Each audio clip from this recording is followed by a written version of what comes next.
Hi everyone, this is Dr. Arpita Mukherjee, pediatric physical therapist in Mission Work India. Today we will discuss about cerebral palsy. We will talk about कि at the what age the typically the signs actually appear.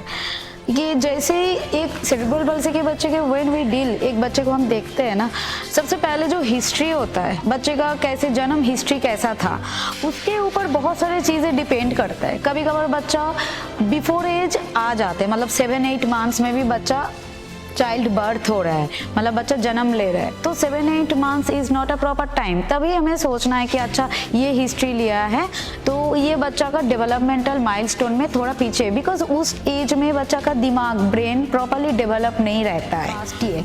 Second है, बच्चा का जब जन्म हो रहा है उस टाइम बच्चा रोया है कि नहीं। अगर बच्चा इमीडिएटली नहीं रोया है तब आपको उसी टाइम से थोड़ा ध्यान से रखना है, बच्चे के हाथ पैर नीला पड़ रहा है कि नहीं, ब्लड सर्कुलेशन प्रॉपरली हो रहा है कि नहीं, उसका रेस्पिरेटरी डिस्ट्रेस हो रहा है कि नहीं।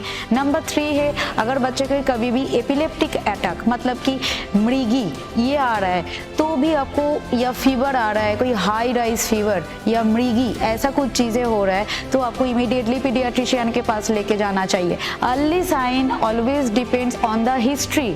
आपका हिस्ट्री कैसा है बच्चा का, फर्स्ट डे से when the baby takes birth उसी टाइम से आपका बच्चे का हिस्ट्री को रिकॉल करके एक साइन सिम्टम्स आने लगता है।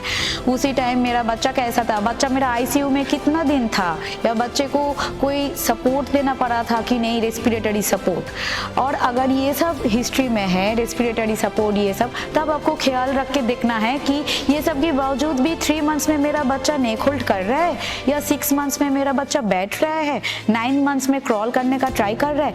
ये सब आपको कलेक्टिवली एक इंफॉर्मेशन देगा कि आपका बच्चा इधर वो डिलेड माइलस्टोन हो रहा है, या कोई स्पेस्टिसिटी डेवलप हो रहा है, या hydrocephalus, anything that is actually challenging for their life, जो उसका लिमिटेशन को चैलेंज दे रहा है। तो ये सारी चीज़ों के लिए आपको सबसे पहले साइन एंड सिम्टम कलेक्टिवली एक बार सोचना है कि क्या हो रहा है मेरे बच्चे के साथ और उसके अकॉर्डिंग क्या आ सकते हैं कमिंग एज में। Now we will talk about कि फिजियोथेरेपी कैसे आपका बच्चे को हेल्पफुल हो सकते हैं आपके बच्चे के लिए।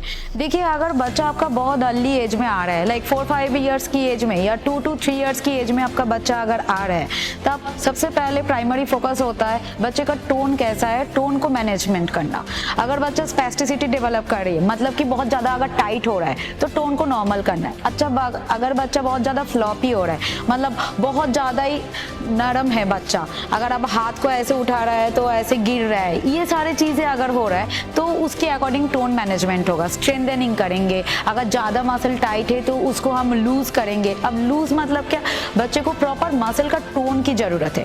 उसके बाद आता है स्ट्रेंथनिंग, फास्ट टोन मैनेजमेंट, उसके बाद आता है स्ट्रेंथनिंग, बॉडी कंट्रोल, पोस्चर, वो सब के लिए थोड़ा बेसिक फिजियोथेरेपी चीज़ की ज़रूरत होता है।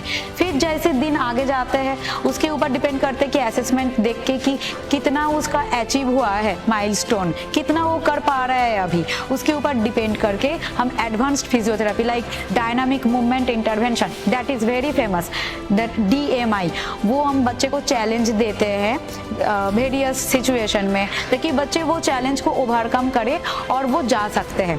DMI करा सकते हैं। फिर हम मोटर लर्निंग, फिर वेस्टिबुलर एक्टिविटीज़, वो सब में क्या होता है बच्चे का एक प्रॉपर बॉडी की कंट्रोल आते हैं, पोस्चर के ऊपर कंट्रोल आता है, टोन मैनेज होता है। ये सब कलेक्टिवली हेल्पफुल होता है बच्चे का जो माइलस्टोन है वो अचीव करना, बस जो एक्टिविटीज़ ऑफ डेली लिविंग है वो सब वो करना, मेंटेन करना, ये सब।